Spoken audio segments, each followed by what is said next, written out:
kasus seminar bagaimana mengatasi kecanduan gawe ya. Halo. Saya giling-giling, begitu anaknya nangis, saya itu anak bayi mau mulan nangis, bapak ibu langsung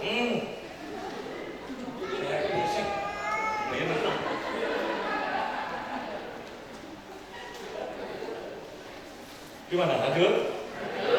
Saya ngomong sampai janji udah aku gerdek ya. Terus gobias ini, berarti sehat ini. Karena kalau keringetan kan sehat ya. Mau senam aku gak mau keringet belas.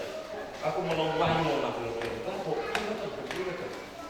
Durung sampai kemari, aku teko aku habis. Sing jemput wis teko. Allahumma sholli ala Muhammad.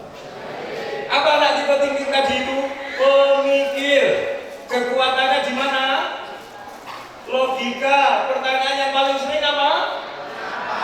Mengapa? Ada apa enggak? Jangan dimatikan, paham ya? Jangan no.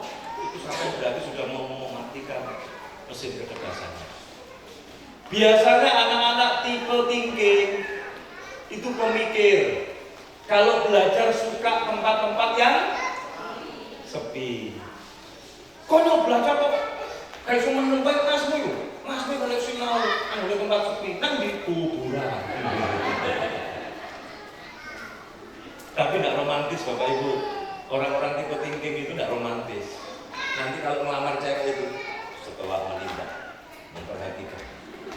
Maka saya memutuskan Bapak berdasarkan analisa dan logika saya.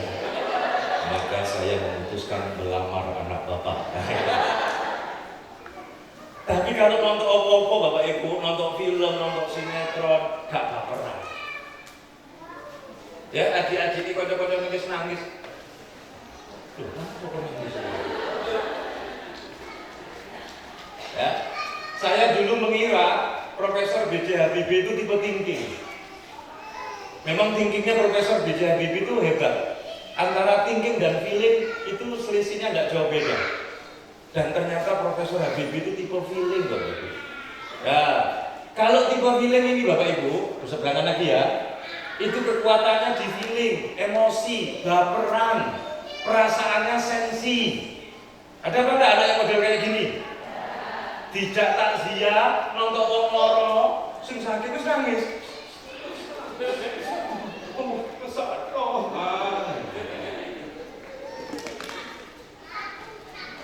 Kalau anak-anak yang tipe feeling ini Bapak Ibu, biasanya kalau disuruh baca agak susah ya. Dia belajarnya sukanya berdiskusi. Bapak Ibu mungkin ada yang modelnya masih kayak gini. Kalau ada buku apa-apa, kalau ada buku yang baik, buku yang bagus, dia ngomongin, ini buku yang waconyo, itu cerita no. Ada yang model kayak gini?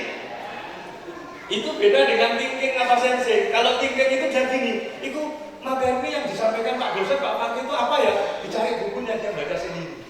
Kalau orang feeling tidak, kekuatannya di mana? Kalau Anda ngajari menyampaikan sesuatu, dia lebih suka dengan bercerita. Orang feeling ini Bapak Ibu, ini seneng ngomong hari ini.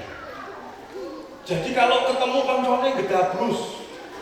Orang feeling itu bombastis, cerita yang biasa-biasa saja. Itu kalau disampaikan oleh orang feeling, itu jadi luar biasa. Ya, orang feeling ini romantis. Nah, ini penting kalau kita tahu kayak gini nih, di dalam berumah tangga ini, akhirnya kita bisa menyesuaikan. Istri saya itu orang feeling. Orang film itu kan romantis, baperan gitu kan. Sementara saya orang intuitif itu cuek, gak krosol. Ya, lu mau tolong dino, lu gak kayak kabar.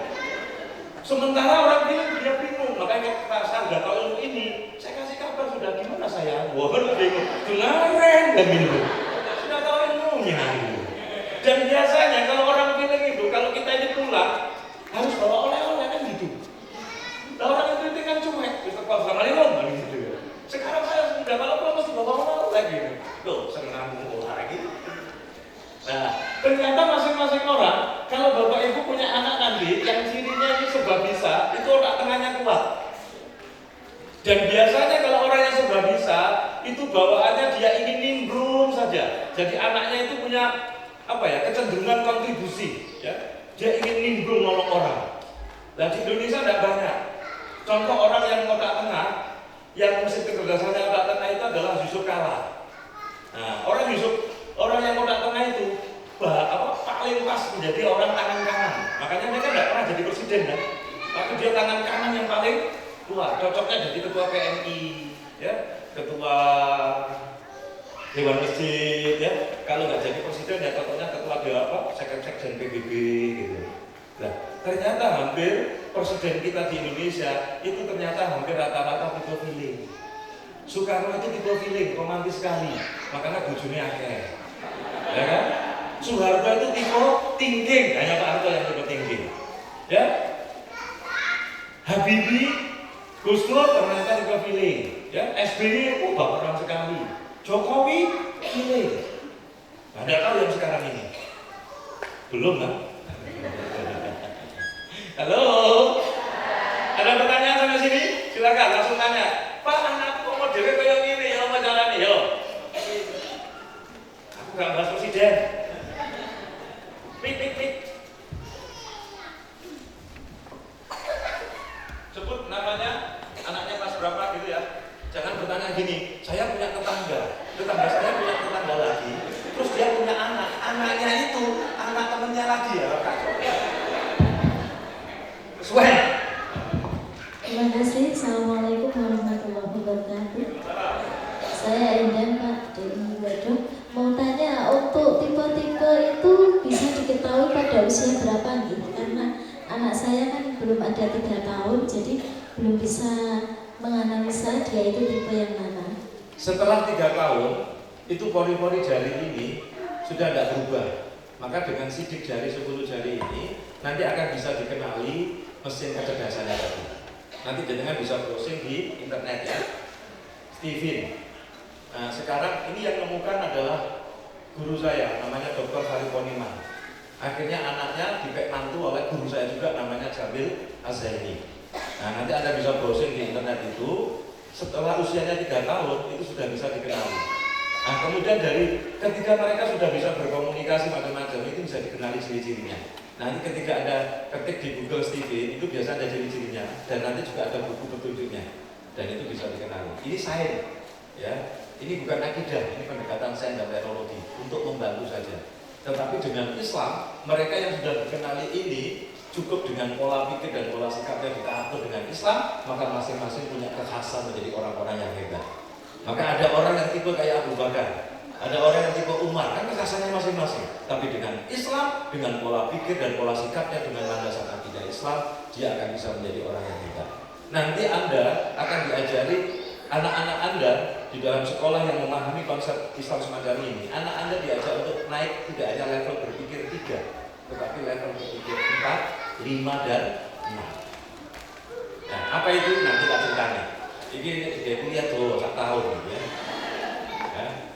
Jadi kalau level berpikir 1 itu hanya berpikir tentang pragmatis saja, berpikir dengan sesuatu yang kelihatan saja. Kalau berpikir level 2 itu berpikir sesuatu fakta yang tidak bisa dilihat, maka berarti harus ada dalil. Kalau berpikir level 3, dia sudah berpikir untuk sampai mendasar. Pertanyaannya dari mana kita berasal, untuk apa kita hidup, dan kemana kita akan kembali. Sampai kepada, kalau sudah berpikir level 4, sudah berpikirnya adalah bagaimana dia seluruh aspek perbuatan dia standarnya adalah akidah Islam.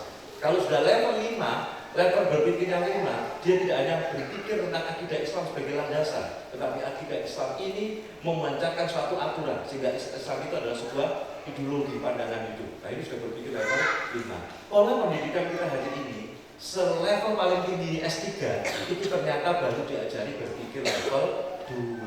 Padahal Islam nanti diajari berpikir sampai level berapa, Bu? 5, bahkan 6 untuk menjadi seorang mujtahid. Ya gimana nanti akliyah dan nafsiyahnya? Itulah kehebatan Islam. Kehebatan siapa? Rasulullah Muhammad SAW. Hari ini pola pendidikan kita ternyata hanya baru level berapa? 2. Siap berubah loh. Ya, jadi kalau sekarang udah umur 2 tahun sudah mulai kelihatan kebiasaannya, dan orang tuanya lah yang menanamkan akidah sejak awal. Tapi jangan sedikit-sedikit dilarang. Sekali waktu anak harus diajarkan untuk memecahkan apa? Problemnya. Jangan sedikit-sedikit diambil alih oleh orang tua. Apalagi bisa, oh nanti kamu jatuh. Oh jangan. Apalagi kalau orang Jawa itu gaya komunikasinya bikin bingung si anak. Ngelarui tapi bahasanya, ayo terus no. Lo terus. Gitu kan? Anak bingung apa enggak? Ayo terus no. Ngelarui tapi bahasanya apa? Terus no. Lo temen dong. Ayo bener teman dah. Gue nih baru kertas loh, kapok omongan. Sudah udah. Kalau tipenya lebih ke pendiam, suka melamun, bahkan kadang cuek itu lebih kemana? Bisa jadi nanti dia tipe tinggi. Tapi kalau banyak ngelamunnya itu inti. Tapi itu biasanya gerak. Anak-anak tipe sensing itu juga banyak gerak. Anak-anak tipe sensing itu motoriknya yang kuat Bapak Ibu sekalian. Makanya kalau suruh ngapalkan, kalau suruh bal-balan kuat otaknya. Kalau dalam sepak bola, yang tipe sensing itu Cristiano Ronaldo. Cristiano Ronaldo itu Melayu kayak setan. Tapi tipe thinking sepak bola itu adalah Lionel Messi. Jadi dia tidak banyak mengeluarkan energi, tapi otaknya yang lain. Jadi kayak sikile kalau pikirannya.